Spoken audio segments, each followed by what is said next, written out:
go, so here we have the box for the retro arcade. Front of it, top of it, so we can see it's got USB port, power, 5V charging port, TF card slot, volume up and down, start and game keys, and select and joystick, retro arcade. And then on this side we've got 64-bit game, operating system, 4.3 full view TFT screen, supports arcade CP1, CP2, GBA, SFC, GBC, GB, NES, games format, large capacity storage. This one has 16 gigs. You get one console, two gamepads, one AV cable, one USB cable, and one user manual.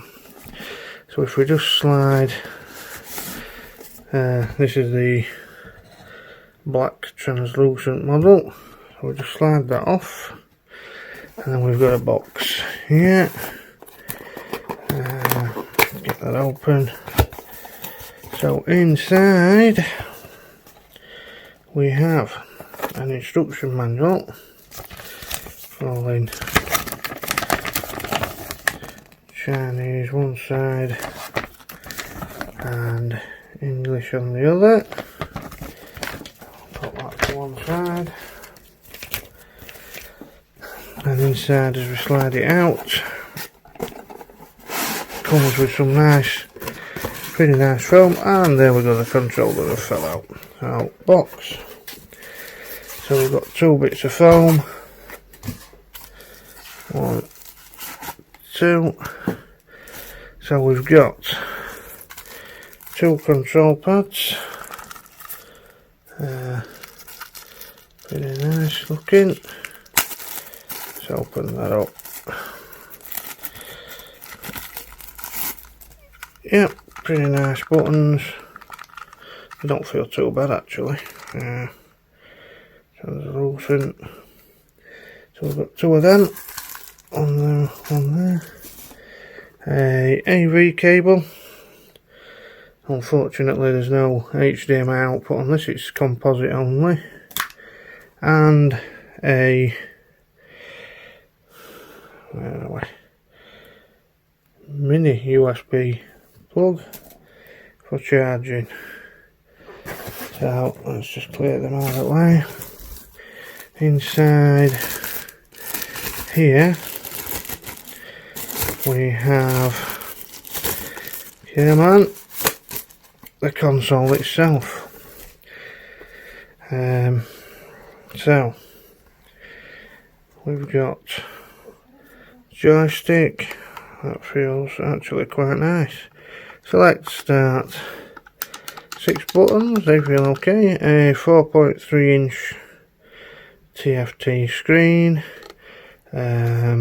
Underneath, speaker. It's an 18650 lithium-ion rechargeable battery, and obviously translucent, but you can see circuit boards as well, and 6 rubber feet. On the left side, nothing. On the right side there is a little volume knob wheel. On the back you've got 2 USBs for the controllers. You've got a headphone / video TV out jack, if it focuses. Yep, there's your TF card slot and charging port, and then the power switch. So can we turn it on? Yes, we can. So if I just angle a little bit, there we go. So one bar. Yeah, so come on.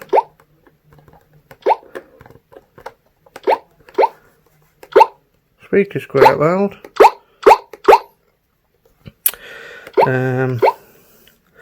Got a few games on here.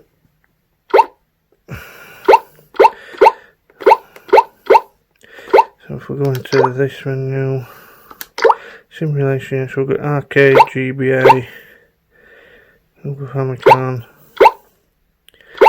So one thing I have noticed is that if we go up here, quick load some game, Mega Drive seems to have some glitchy sound issues. You can hear it.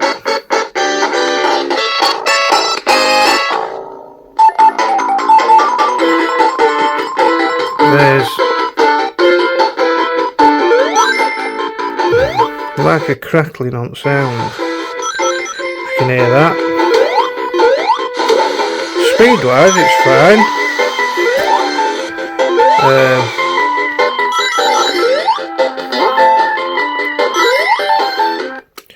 The joystick's pretty nice actually, and the buttons, F-Zero, Super Nintendo obviously, leave that running, glitching again,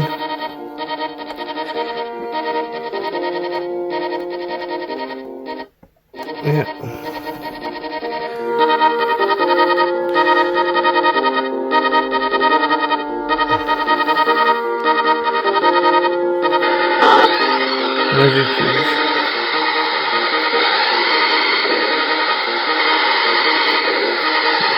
Play again. You'll notice one problem with F-Zero.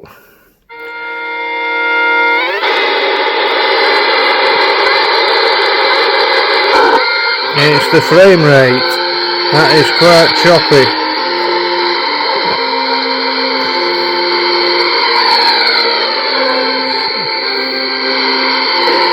Yes, as you can see, it's clearly choppy.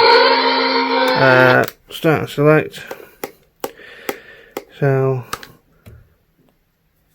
I mean, it's worth £30. I paid for it on online. I'm going to be doing a future video where I'll be putting custom firmware on it, because apparently it runs a lot better, or it runs better with custom firmware on rather than this stock firmware. So that's it.